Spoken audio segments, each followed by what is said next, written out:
لڑائی کے لیے اٹیک کس نے کیا، آفنس کس نے کیا؟ کہ جنگ جمل میں بھی اقدام حضرت علی رضی اللہ عنہ کی طرف سے ہوا ہے۔ جب ایک انسان نے بیعت ہی نہیں کی اس کو باغی کہا جا سکتا؟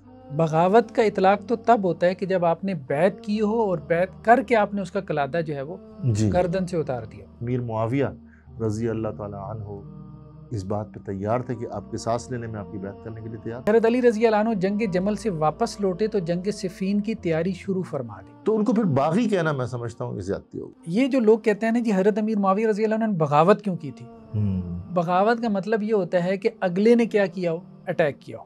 جب ان کو اقتدار ملا، جب ان کے پاس اختیار آیا، پہلے تو ان کے پاس اختیار نہیں تھا۔ ایک ہی رائے ہے کہ لڑائی کرنی چاہیے، دوسری کی رائے یعنی والد کی رائے ہے کہ لڑائی کرنی چاہیے، حضرت حسن جو ان کے بیٹے ہیں ان کی رائے ہے کہ لڑائی نہیں کرنی چاہیے۔ تو اسی کو اجتہاد کہیں گے نا۔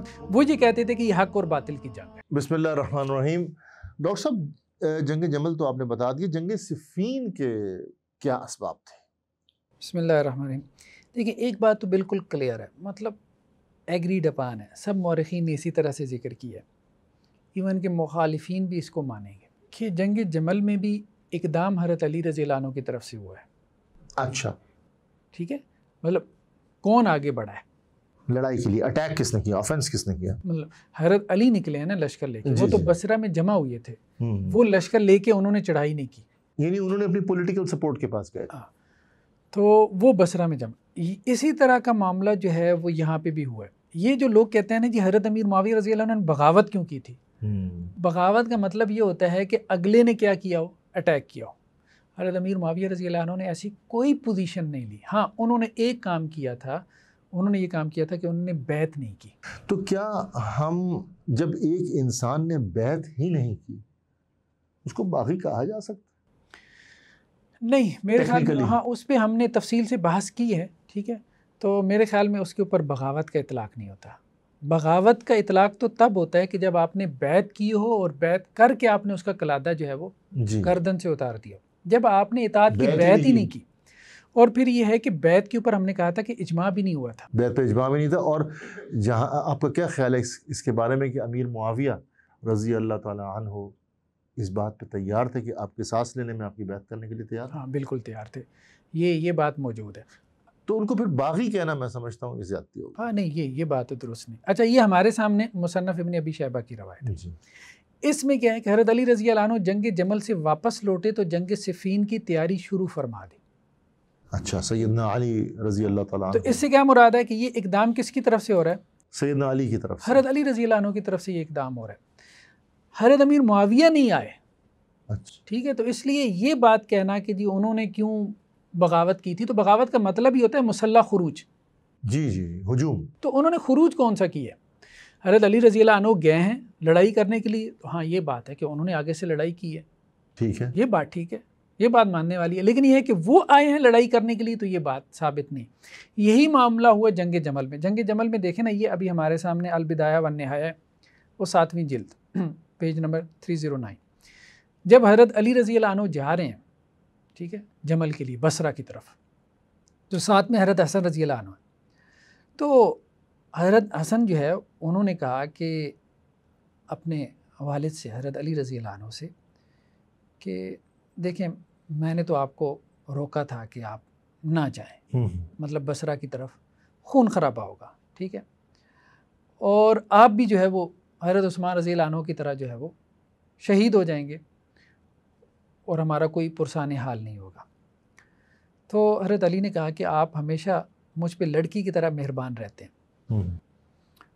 تو دیکھیں ائمہ میں بھی اختلاف ہو جاتا ہے، اہل تشیع کے اگر ہم پرسپیکٹو میں بات کریں نا، حضرت علی بھی امام ہے، حضرت حسن بھی امام ہے، یہ جنگوں میں صورتحال اتنی غیر یقینی ہے جی کہ ان کے جو ائمہ میں بھی اختلاف ہو گیا۔ ایک ہی رائے ہے کہ لڑائی کرنی چاہیے، دوسری کی رائے یعنی والد کی رائے ہے کہ لڑائی کرنی چاہیے، حضرت حسن جو ان کے بیٹے ہیں ان کی رائے ہے کہ لڑائی نہیں کرنی چاہیے۔ جی، ٹھیک ہے، باپ بیٹے میں بھی اختلاف ہو اور گیا۔ پھر حضرت امیر معاویہ کے معاملے میں تو بالکل پھر وہاں پہ بھی حضرت حسن رضی اللہ عنہ نے یہی پوزیشن لی کہ لڑائی نہیں کرنی چاہیے۔ بالکل بالکل، وہ اس کا مطلب یہ نہیں نکلتا کہ حضرت حسن جو تھے وہ مسلمانوں کے آپس کی لڑائی کو شروع سے یہ بات پسند نہیں کرتے تھے، لیکن اپنے والد صاحب کی وجہ سے وہ اس میں شامل تھے۔ تھے۔ جب ان کو اقتدار ملا جب ان کے پاس اختیار آیا، پہلے تو ان کے پاس اختیار نہیں تھا، تو وہ تو ظاہر ہے ساتھ شامل وہ تھے پیچھے ہو گئے ایک بیٹے کی حیثیت سے، لیکن جب ان کے پاس اختیار آیا تو انہوں نے مسلمانوں کی آپس کی جو ہے لڑائی وہ کو پسند نہیں نہیں کیا۔ یعنی جیسے اور صحابہ موجود تھے، ہم نے دیکھا ہے جی پچھلے ایپیسوڈ میں جی کہ جو اس کو پسند نہیں کرتے تھے، بالکل، تو حضرت حسن بھی ویسے ہی تھے، ہاں حضرت علی بھی پسند نہیں کرتے تھے، بس یہ کہ تقدیر غالب آ گئی، تقدیر غالب آ تقدیر گئی، وہ بھی حالات اس پسند، طرح کے ہو گئے۔ حالات اس طرح کے ہو گئے۔ اب یہاں پہ دیکھیں نا، حضرت حسن کیا کہہ رہے ہیں حضرت علی کو، ابھی وہ وہاں بصرہ کی طرف جو ہے وہ جا رہے ہیں کہ دیکھیں میں نے آپ کو مشورہ دیا تھا، اپنے والد کو وہ کہہ رہے ہیں کہ حضرت عثمان کے قتل ہونے سے پہلے، ٹھیک ہے، کہ آپ مدینہ سے چلے جائیں، آپ یہاں پہ نہ رہیں، میں نے یہ آپ کو مشورہ دیا، کیونکہ آپ اگر مدینہ میں رہے نا اور حضرت عثمان کی شہادت ہو گئی تو لوگ کہیں آپ پہ بات نہ کریں، ٹھیک ہے، تو آپ پر الزام نہ آئے، آپ پہ الزام نہ آئے، یعنی اس قسم کے حالات ہیں کہ آپ پہ الزام آ سکتا ہے، تو آپ چلے جائیں، لیکن آپ نہیں گئے، ٹھیک ہے۔ پھر کیا معاملہ ہوا کہ حضرت عثمان شہید ہو گئے، تو میں نے آپ کو مشورہ دیا، حضرت حسن کہہ رہے ہیں کہ آپ بیعت نہ لیں، ابھی آپ بیعت نہ لیں خلافت کی، جب تک کہ تمام شہروں کے لوگ آپ کی بیعت نہ کر لیں۔ تو سب شہروں نے تو بیعت نہیں کی تھی، تو آپ نے اس میں بھی میری بات نہیں مانی، آپ نے بیعت لے لی، ٹھیک ہے، اہل حجاز نے بیعت کی، آپ نے بیعت لے لی۔ پھر تیسرا جب اختلاف ہوا، اب اس سے کیا ہوا کہ جب آپ نے بیعت لے لی تو لوگوں نے آپ کی بیعت نہیں کی، ٹھیک ہے، جو اہل شام تھے۔ تیسرا کیا ہوا کہ میں نے آپ کو مشورہ دیا تھا کہ یہ جو ایک عورت اور دو مرد آپ کے خلاف نکلے ہیں، یعنی حضرت عائشہ اور طلحہ اور زبیر رضی اللہ عنہم کی طرف اشارہ ہے، تو آپ ان کے خلاف نہ نکلیں، گھر میں بیٹھیں جب تک صلح نہ کر لیں، لیکن آپ نے میری باتیں نہیں مانی، ٹھیک۔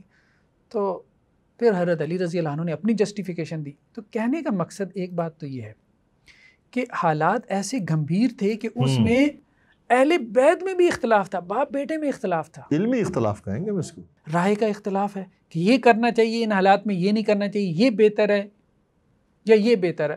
تو اس میں بقیہ صحابہ کو سپیس دینا، یہاں اب آپ کے عطان کا دروازہ کھولیں گے حضرت حسن کے لیے، کوئی نہیں کھولے گا، کوئی بھی نہیں کھولے گا، ٹھیک ہے، کہ وہ اپنے والد محترم کو کیا کوئی بزدلی کا مشورہ دے رہے ہیں، نہیں، یہ بات تو ٹھیک نہیں ہے نا۔ تو کہنے کا مقصد تو ہم سمجھتے ہیں کہ جس طرح ادھر اختلاف ہو گیا، ادھر سوچ میں آرا مختلف ہو گئی، تو آپ وہی بینیفٹ آف ڈاؤٹ دوسری طرف بھی دیجیے، دوسری طرف بھی دیجیے، ادروائز یو آر بائسڈ۔ تو حضرت امیر معاویہ رضی اللہ عنہ نے کوئی بغاوت نہیں کی تھی، ان کا صرف اتنا مطالبہ تھا، دیکھیں جنگ جمل والوں کا بھی یہی مطالبہ تھا قصاص کا، حضرت امیر معاویہ کا بھی یہی مطالبہ تھا۔ کیونکہ حضرت عثمان کے جو بیٹے تھے انہوں نے اپنا مطالبہ جو ہے وہ حضرت امیر معاویہ کے حوالے کر دیا تھا، کیونکہ وہ ایک بنو امیہ میں ایک ایسی شخصیت تھے، ہاں، اور ان کے پاس سرداری بھی تھی، تو وہ ان کی طرف سے ایک سرپرست کے طور پہ سامنے آئے، قصاص کا انہوں نے مطالبہ کیا، اور وہ یہی کہتے تھے، تاریخ کی کتابوں میں یہی لکھا ہوا ہے، حضرت امیر معاویہ رضی اللہ عنہ کو آ کے لوگوں نے کہا کہ آپ حضرت علی سے اپنے آپ کو افضل سمجھتے ہیں، انہوں نے کہا میں تو حضرت علی سے اپنے آپ کو افضل نہیں سمجھتا، تو پھر آپ بیعت کیوں نہیں کرتے؟ تو انہوں نے کہا ہمارا ان سے قصاص عثمان میں اختلاف ہے، اگر وہ حضرت عثمان رضی اللہ عنہ سے قصاص لے لیں تو ہم بیعت کر لیں گے، ٹھیک ہے۔ تو پھر صفین کی کیا وجوہات تھی؟ صفین میں یہی وجہ ہوئی کہ حضرت امیر معاویہ رضی اللہ عنہ نے بیعت نہیں کی، جب بیعت نہیں کی تو حضرت علی پھر نکلے۔ اچھا ٹھیک ہے، حضرت علی نے ان کے بیعت نہ کرنے کو کیا کیا کہ ہم نے بیعت لینی ہے، ہم نے بیعت ان سے لینی ہے، تو انہوں نے پھر آفنس لانچ کیا، انہوں نے پھر آفنس لانچ کیا، پھر اس کے مقابلے میں جو ہے وہ صفین ہوئی۔ اچھا صفین میں بھی جا کے جب لڑائی ہوئی ہے، جیسے جمل میں ہم نے دیکھا ہے کہ دونوں طرف لوگوں کی آراء کیا تھی، ٹھیک ہے، ہر کوئی اپنے آپ کو حق پہ سمجھ رہا ہے اور دوسرے کو خطا پہ سمجھ رہا ہے۔ یہاں پہ بھی یہ معاملہ نہیں تھا کہ لوگ اس کو حق و باطل کی بات سمجھ رہے تھے، یہاں پہ بھی ایسے لوگ تھے۔ اب جیسے دیکھیں یہ مصنف ابن ابی شیبہ کی روایت ہے، اس میں کیا حضرت سہل بن حنیف نے جنگ صفین میں لوگوں سے کہا، جو حضرت علی رضی اللہ عنہ کی طرف سے یہ تھے حضرت سہل بن حنیف، تو انہوں نے اپنے لوگوں سے کیا کہا، بھائی اپنی رائے کو یقینی نہ سمجھنا، جب تک رسول اللہ علیہ وسلم کی میت میں ہم رہے تو ہمارے لیے ہر بات کیا تھی، یقینی تھی، یعنی اللہ کے رسول کے ساتھ جس لشکر میں ہم تھے تو وہی حق پہ تھا، یہ بات یقینی تھی، دوسرا باطل پہ ہے، لیکن اب یہاں پہ یقینی طور پہ نہ سمجھنا، ٹھیک ہے۔ اور آگے کیا کہا، لیکن اس معاملے میں ہم کوئی قطعی فیصلہ نہیں کر سکتے، ہمیں یقین نہیں ہے، لیکن ہماری ایک گمان ہے، ہمارا ایک ظن غالب ہے، ہم یہ سمجھتے ہیں کہ ہم حق پہ ہیں. جی جی، تو اسی کو اجتہاد کہیں گے نا. اسی کو اجتہاد کہتے ہیں. اور یہی چیز جو ہے وہ آگے چل کے ہم دیکھتے. اچھا، حضرت عمار بن یاسر کا معاملہ صرف ایکسیپشنل تھا. صرف ان کا معاملہ ایکسیپشنل تھا. وہ یہ کہتے تھے کہ یہ حق اور باطل کی جنگ ہے. اچھا، تو یہ بھی ان کا اجتہاد تھا. یہ بھی ان کا اجتہاد تھا. یہ بھی ان کا اجتہاد. تو جو آپ نے پہلے مثال بیان کی ہے، اگر وہ بھی اجتہاد تھا، عمار بن یاسر کا بھی اجتہاد تھا، تو ہمارے سامنے تو ایک سے زیادہ اجتہاد آ گئے. تو ایک صحابی کی اجتہاد کی طرف چلا جاتا ہے، دوسرے صحابی کی اجتہاد کی طرف چلا جاتا ہے. تو اس لیے آپ دیکھیں اس زمانے میں اتنی گنجائش موجود تھی کہ صحابہ میں اختلاف ہو گیا. یا تو سارے صحابہ کو جہنمی بنا دینا، معاذ اللہ ثم معاذ اللہ. وہ تو پھر آپ کو کسی اور طرف جانا پڑے گا، ایکسٹریم ہو جائے گی، کسی اور طرف جانا پڑے گا. ورنہ آپ کو سپیس دینی پڑے گی. صرف امیر معاویہ یا ماموں یا جو ہے وہ اس قسم کے جو ہے نا ٹائٹل دے کے ان ایک طوفان بدتمیزی برپا کرنا یا بدتمیزانہ لب و لہجہ اختیار کرنا. دیکھیں بات یہ باقی صحابہ بھی تو ہیں نا، کتنوں کا انکار کرو گے؟ پھر آپ کو اس نیریٹو پہ جانا پڑے گا. ٹھیک ہے، درمیان میں منافقت نہ پھر اختیار کرو. پھر وہاں چلے جاؤ جہاں جا کے پھر کوئی بھی نہیں باقی رہ جاتا 5-6 صحابہ کے علاوہ. پھر وہاں ان کی لائن میں جا کے کھڑے ہو جاؤ. بالکل بالکل ایسا ہی ہے. نہیں، پھر یہ بات حضرت امیر معاویہ تک رکتی نہیں ہے. ہاں، رکتی نہیں ہے نا، کیونکہ کتنے صحابہ تھے جو حضرت امیر معاویہ کے ساتھ تھے. بالکل ایسے ہی ہے. اور بڑے بڑے صحابہ تھے. حضرت سعد بن ابی وقاص نے بیعت نہیں کی حضرت علی رضی اللہ عنہ کی. اچھا، ٹھیک ہے. اور جلیل القدر صحابہ آپ کو ملتے ہیں جنہوں نے حضرت علی رضی اللہ عنہ کی بیعت نہیں کی. دیکھیں اگر اس طرح تو پھر بات حضرت امیر معاویہ پہ نہیں رکے گی. عشرہ مبشرہ میں تو زبیر بن عوام بھی تھے. اور جب وہ کہہ رہے ہیں کہ ہماری گردنوں پر تلوار رکھ کے بیعت لی گئی، زبردستی بیعت لی گئی، چاہے حضرت علی کے کہنے پہ نہیں لی گئی، لیکن بات پھر وہی ہے کہ حضرت علی کے کہنے پر نہیں لی گئی. ہم حضرت علی سے متعلق ایسی بات سوچ بھی نہیں سکتے. ہم تو ان سے محبت کرتے ہیں.